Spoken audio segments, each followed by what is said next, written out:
Brothers and sisters, friends and family, thank you so much for gathering together as we can sit and chit-chat about the laws, statutes, and commandments of our Creator.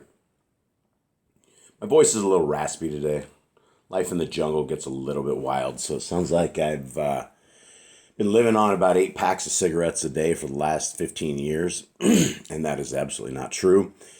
But my voice certainly sounds like it. So forgive me for my raspy voice. We will call it a deeper baritone. And I'll try to make it through this. Because these are very important conversations and these are very important things that we are able to discuss. And as much as there's those of you out there who find value to the words I'm reading, I myself find far more value in sitting here and reading them and having to understand them to a point that I can discuss them and we can talk about them. And so I learn more as I am doing this with you all. My armor gets a little better. My spear gets a little bit sharper. And I want to start us off right here with something that's just a really amazing verse. And it's the verse that is at the top of Yah Scriptures and the Google app. And this comes out of Deuteronomy. And the very first thing that we learn is that our Elohim is one. And inside of a principle of what they call in the educational world of biblical hermeneutics is that when we learn something at the beginning of the book, that is what it is throughout the end of the book. It doesn't change unless there is a change physically told by us somehow that our Creator has told us, and we don't have this. And so we know right out of the gate, based upon the Torah, and the Torah is the first 5 books of Scriptures, which is Genesis, Exodus, Leviticus, Numbers, and Deuteronomy. And we learn inside of those amazing, beautiful things. And we learn right here that our Creator's one. And then right out of the gate that disputes all of this mumbo jumbo that we can't quite figure out what the identity of our Creator is. We can't figure out what the identity of His Son is because we've been lied to for all these generations. And so we're all confused. So everybody's praying to the wrong individual. Well, our Creator is one. There's no other. And what He tells us here is that we need to love Him with all of our heart, with all of our being, and with all of our might. And that's something very strong. If we love somebody with all of our heart, with all of our being, with all of our might, can we say for sure that we would simply stand in front of a bullet and take a bullet for somebody that we love with all that? That we would rush into a house that's burning and be burned as well to make sure that our loved ones could possibly get out of such a situation? That's the things that all of us would do. When we have a parent and what our parent says is wise and our parent is trying to help us, and we take his words of good morals and we decide that they're not good for us, can we say that we love our parent with all our heart, with all our mind?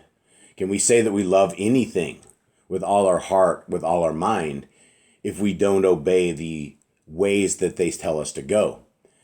Now, we've been blessed with a Creator who has not just simply created humanity and thrown us all into a mosh pit and to see who could come out alive. He put us down here and He gave us a set of good instructions. And these good instructions are things that we've been lied to most all our lives, that people have said they're dead, they're on the cross, therefore the people of God, a different people. And in reality, none of that is true. They are for us for all times and for all generations and for all peoples, for everybody. And so the words of our Creator are found in the first 5 books of Scriptures. Continuing on, our Moshe from the mouth, the hand of our Creator says, and these words, the Torah, which I am commanding you today, shall be in your heart. The words of the first 5 books, right? These are something that if we're talking about discounting anything, if we're talking about nailing anything to the cross, if we're talking about any of this, then everything that we're hearing right here is mute. It's just moot. It doesn't matter. It doesn't exist.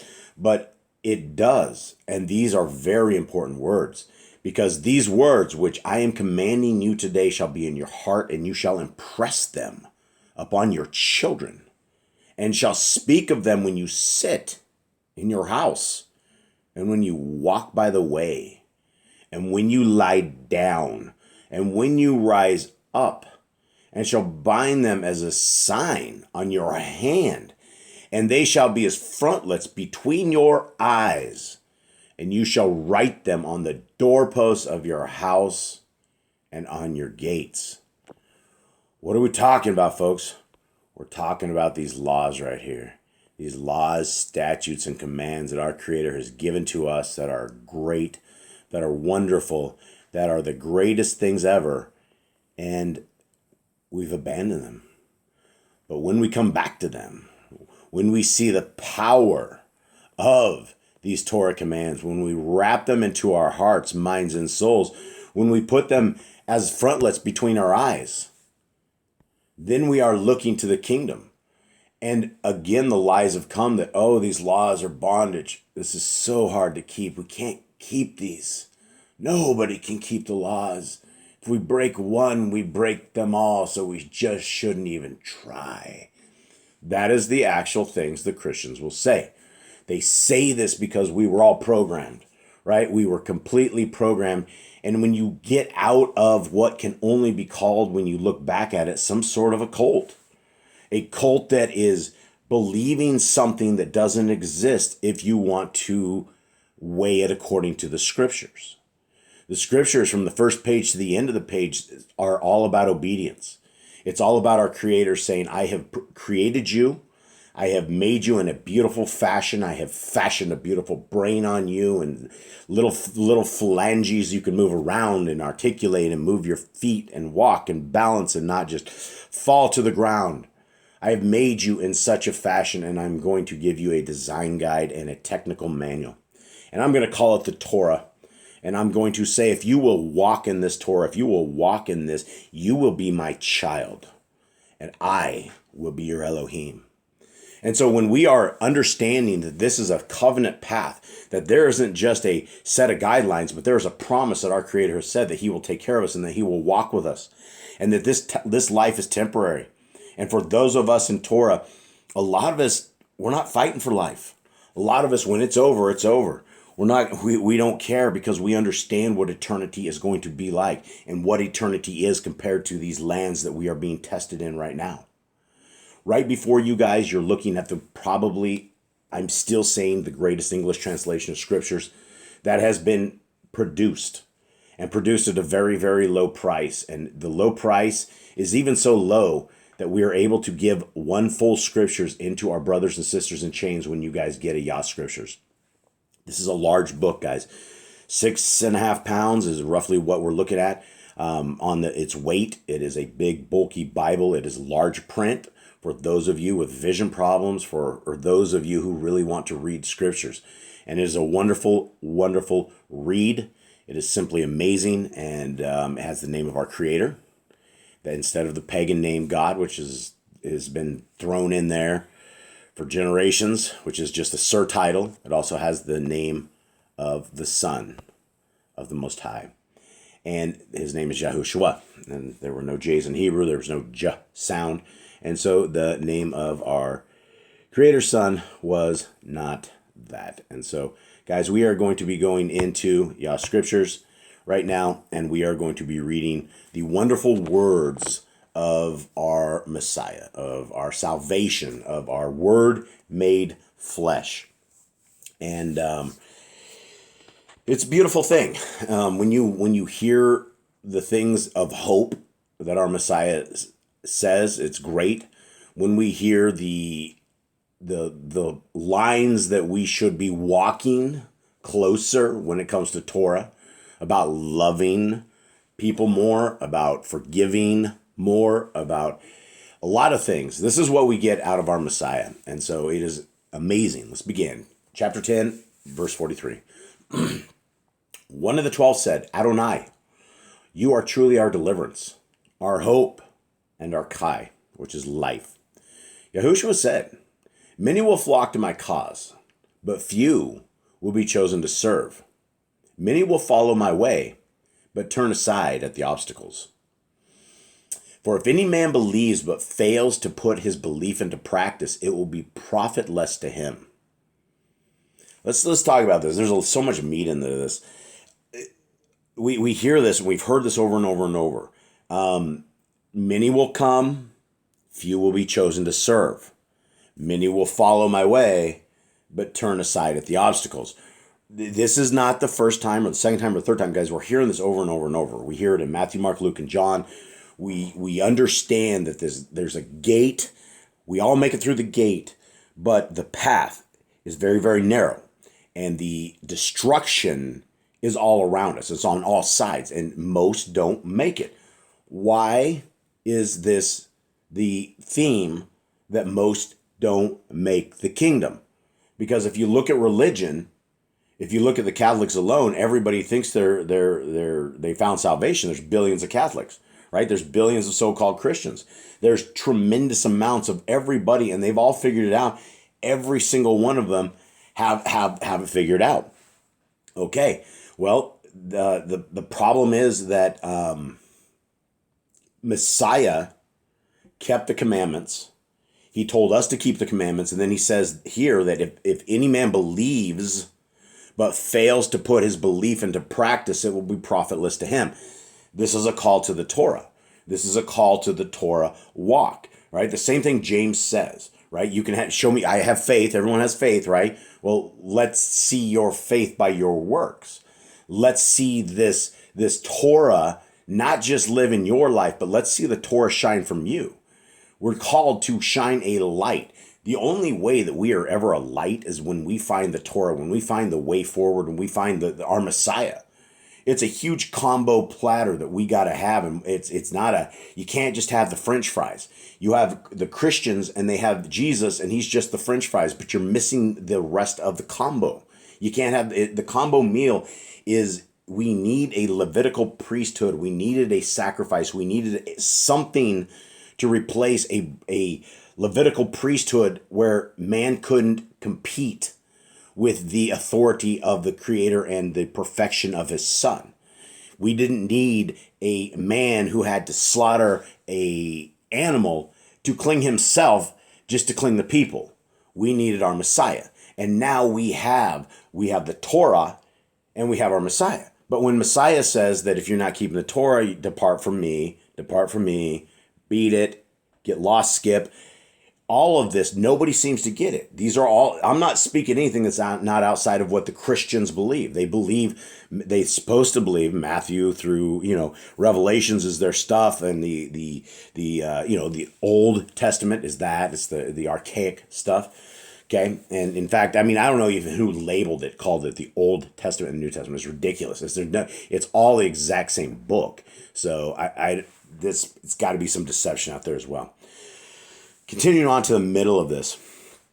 Again, Messiah says, you got to deal with this. You got to walk the Torah. If anyone take one part of my teachings, shunning the sterner and more inconvenient, the rest will serve no purpose. Same thing, right? We can't keep part of the Torah. We can't live in sin, right? If we have a pornography addiction, and there's a tremendous amount of dudes and chicks that have a problem with pornography. I used to, back in the day. I came from the world when the internet first came up, and it went from printed book to digital, and it swept the world. It swept the internet. It still sweeps the internet, and it breeds adulterers. It breeds defilement. It defiles your system. It defiles you. There's physiologically issues that go on when you guys are doing this stuff.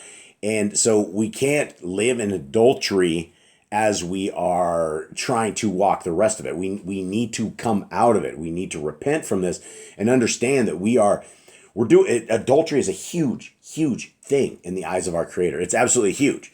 That's why a man doesn't go back to a woman and vice versa. If a man commits adultery on his wife, he doesn't go back. He doesn't make her an adulteress. He's done. He's defiled. The woman and man should never, ever get back together. It's a big thing. And when we are acting out on the act of pornography, and I'm just picking on the pornography side of it because it's a big one. It's rampant.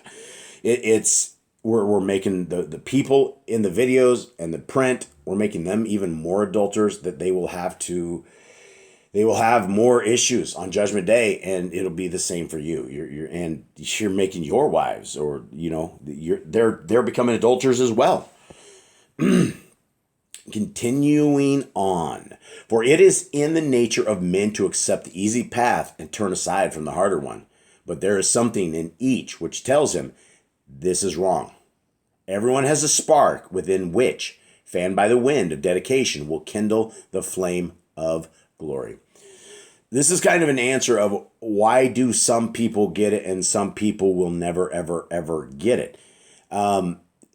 Messiah clears it up. It's the nature of men to accept the easy path and turn aside from the harder one, right? Christianity is when it comes down to a sternness of morality and morals, Christianity is very, very lawless. They do not put a tremendous amount of effort on any sort of laws whatsoever, even the Ten Commandments. The Ten Commandments are just some good ideas that you got Moses on the Mount Sinai. But we don't understand that it's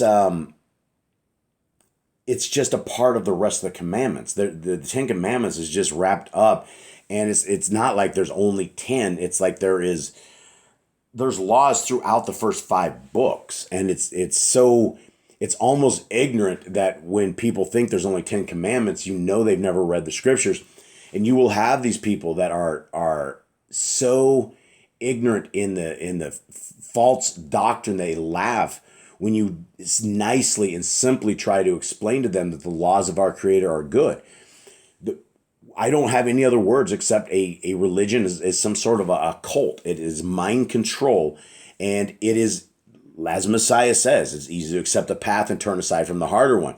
But there's something in each which tells him this is wrong. Okay. So that nagging feeling people have, or whatever it is, or some kind of inner feeling that people just simply ignore all their lives, is what has led them to never ever really open their eyes and never seek the kingdom, never find the path, never find the Torah path, never find the walk.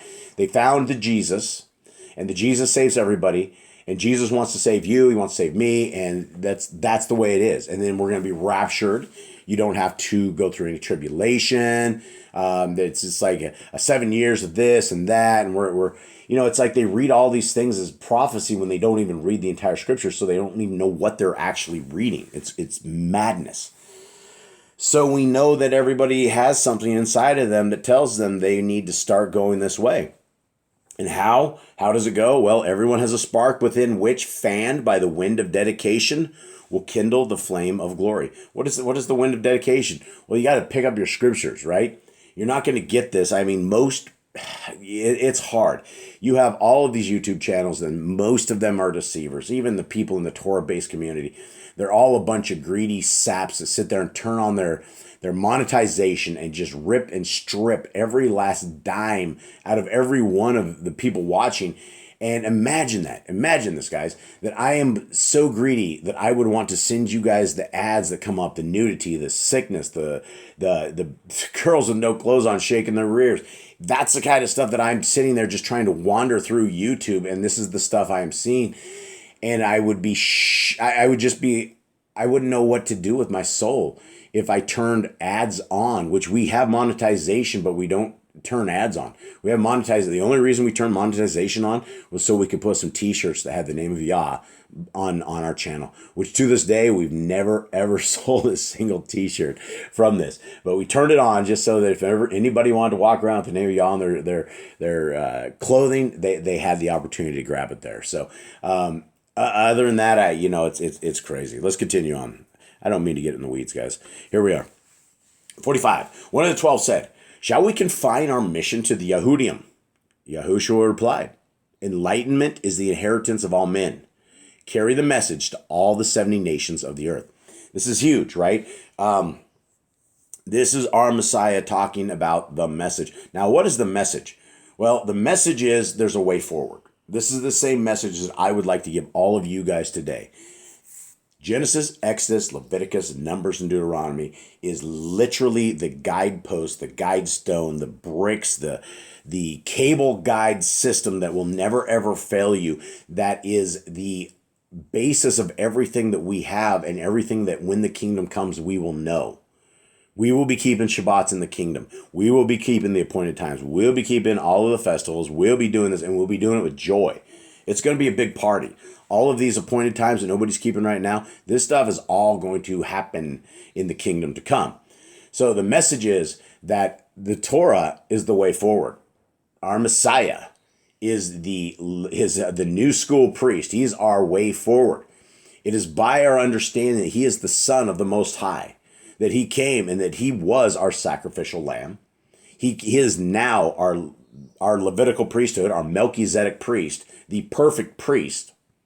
He's the one who will be leading 1,000-year reign, a time in the world when those of us who are alive, when we're Exodus away from this crazy world that we're in right now, and somehow we make it back over to the promised land. That's what scriptures say. So the hope, the message is that this world is fading. It is a garbage pile. It is a pit of burning horribleness. And we can be a light. We can walk forward without fear. We can tell people about the Torah with courage. We can let them know there's a better way. Guys, it is something exciting that once you know the Torah, once you have it, once you realize that it's not just about raising your hand at 8 years old and saying these prayers and grace, grace, grace, and that there's something far more than that watered down mess of easiness, it's much better. Because then you're not having to worry. Christians have no idea. They all think they're saved. Oh, why are you saved? Oh, because I asked Jesus into my heart. Where's that in scriptures? Then they point you to the chapter, and I said, it doesn't say that. It says, believe that our Messiah is the Christos, the Christ, right? It's not about asking him into your heart. Look, you're asking him into your heart by keeping the laws, statutes, and commands of his dad. You're asking his dad into your heart by following him and being loyal to him. Asking whatever the asking in the heart is simply applying it to your life and making it part of your life, loving it, giving it everything you have, right? Go for the gusto. There's not a lot of Torah keepers, so it's really cool and really unique to actually be one in a wicked, wicked world that doesn't care. Continuing on. The last part of that verse is, let's tell everybody, right? 70 nations, bring it on. 46. Another asked, should we take it to the young and to the old as well? For the thoughts of the young change with every wind, while the old are like seasoned timber, into which it is difficult to drive a nail. Yahushua said, teach each according to his understanding and capacity.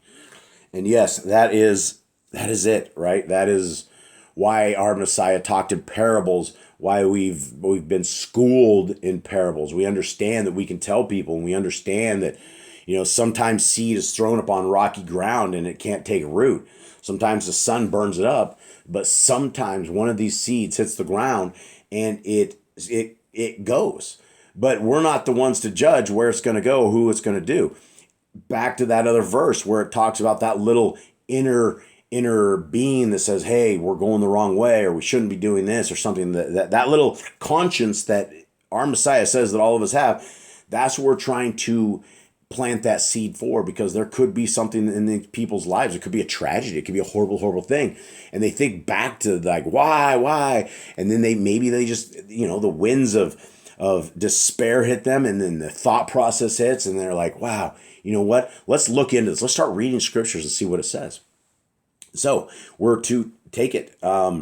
Take it to everybody who can understand this. 48, and we're actually going to make it through this chapter. We made it through 10, guys. Yay. Okay, with my raspy voice, say it. Okay, Yahushua then said, always treat those you meet as you would have them treat you. Wow, it's a golden rule, right? Do unto others as you would have them do unto you. Act toward others as you would have them act towards you. The golden rule repeated by our Messiah. For this is the essence of the Torah. All right, we need to discuss this. I think it's very important. I think it's important stuff for me, stuff that I can make me better, right? As we meet, treat them as we want to be treated. That's a big thing, right? Because when we run into, say, homeless people in the streets, right? A lot of us have a hard time interacting with the broken or the busted. And there is a certain aspect of human communication where you're willing to open up your heart and you're willing just to say hi and give them a verbal, hey, you're in existence. How are you? How's your day? How's everything? Yeah, I know you're down here on the ground with a sign in your hand. How are you? What's up? Right? Those are times and moments that I have often found, especially when I was in North America. I was always finding those alongside the road, grabbing them, taking them to a McDonald's and feeding them. I always had a lot of fun taking others and helping out. And so this applies to everything in life. And we're going to run into these people that are grim, that are obstinate, that are not nice to be around. And it's a challenge a lot of times, at least for me, to be in society, to be in an environment. There's just so many different attitudes. And that's the power of human perception, is that we're able to perceive a lot of things that are untold. And we have to put our love light on. We have to put our heart out there. We have to put for the message of the kingdom to ever go through, it's going to have to be by acts of kindness, by those who are busted and broken and really, really in the dirt piles, and us helping them out. And that is one of the biggest blessings I think I've gotten to have on Yah Scriptures, is the ability to hang with men and women who literally have an expiration date on their lives, that are living day to day, month to month, week to week, wondering if they are going to be on the news for the next execution. And it is hard for us, it's hard for me to hear some of these stories and to be a part of such misery. But this is their day-to-day life. And these brothers on death row have been in segregation. Like they've never been around there. I did our first podcast interview yesterday with my brother Charles Mamu. And I asked him when was the last time he shook someone's hand. He said 1998. I'm like, wow, holy moly. But then he goes, I got to tell you a story, though, because in 2003, his mother had come to visit him. And he refused her. And a female guard, he was in there crying or just, in despair. He didn't want to see his mother. The female guard, and you're not allowed to have any interaction whatsoever. She was talking to him at the cell. She ordered the door to be open. He commanded, he walked out, and she gave him a hug. And he said she gave him a hug. She told him to go back in the cell, get cleaned up, and go see his mother. And he did. And she got fired for that. And so that story is all coming out on Behind the Bars, which is a new YouTube channel that we're starting simply so I can get some of these stories of the stuff that's coming out. So I got brothers calling me. We're recording the calls. We're putting them out. And there's stuff that it's just really, really in the darkness stuff. But I'm giving you this example because this is the way that I was able to find the broken, and a way that I am able to give my heart, mind, and soul and the love of our Creator and the love of the Father to the people who are literally going to be jammed full of juice and killed right before my eyes. And so it is something that is it is hard to do, but there's a mission field for everyone, right? You guys can pick up the homeless guys. You guys can pick anybody. You guys can grab 25, 35-cent cheeseburgers and stick them in a bag. I don't even know if they have 35-cent cheeseburgers. Is there any deals anymore? I'm from the old days. You guys go find some deals on some little hamburger jam and stick them in a bag and go drop them off at the local tent, or go grab them off at somebody and tell them a little bit about the Torah. Tell them about the love of our Creator, and find some friends, find some people. Continuing on, 49. When Yahushua had given these instructions to the emissaries, the disciples, they left. And Yahushua went with 4 talmidim to carry the message to other towns. So here we are. This is our Messiah in action. This is our lieutenant. This is his dad is the captain. I think that is the right order of things. If it's not, then for those in the military, let me know. But this is it, right? We have the instructions. All of us have the instructions. These are not just for these dudes in this time. These stories have been preserved for all of us so that we have the understanding of what our Messiah wanted for them back then and what he wants for us right now.